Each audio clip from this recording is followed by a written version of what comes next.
Hello, what's up everybody?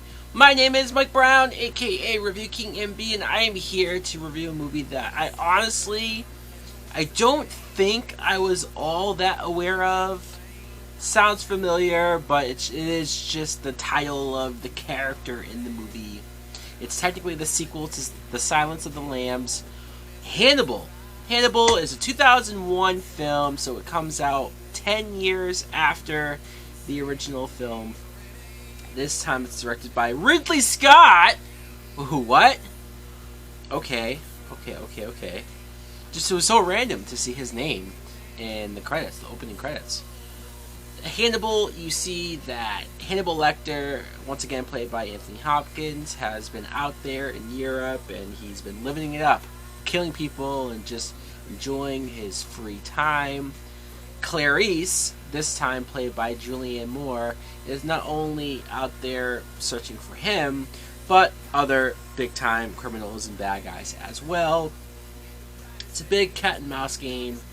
What I thought of Hannibal was, I didn't hate this movie. I wasn't sitting there really all that bored or saying, oh man, this sucks compared to the original. I will just say that it's nowhere near, obviously, as good as Silence of the Lambs, and I don't know if I was just sitting there comparing it to that film, or I was constantly just sort of thinking about how Clarice was recast, or just certain things that didn't fully get me as invested.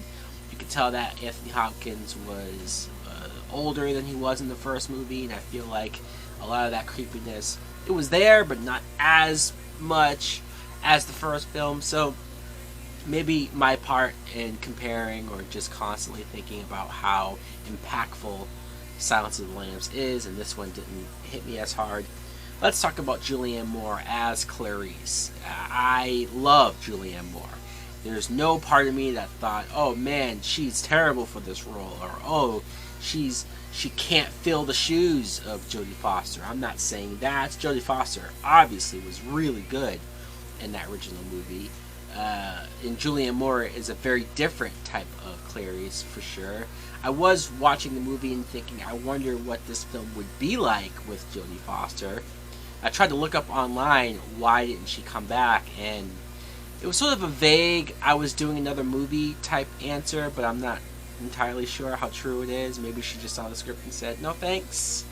But in any event, at least we got a good actress like Julianne Moore. I think that she does the best that she can with this role. I feel like there could have been more to do as far as the characterization of Clarice, her motivations, not just besides the fact that she's an agent. I don't know. And her fascination with Hannibal Lecter, maybe it's supposed to mirror us and our fascination with him and how we can't get enough of him, or how we almost glorify him even though he's a sadistic, evil fuck. But hey, there was parts of me that were watching this and wondering, is she falling in love with this guy? Is the ending of this movie going to be her running off a la Harley Quinn and the Joker, and she's crazy now and she's going to indulge him in his killings? I wouldn't have been shocked if that's the direction they went, although I would not have liked that either. Anthony Hopkins, like I said, he's good in the role. He's as creepy as he needs to be.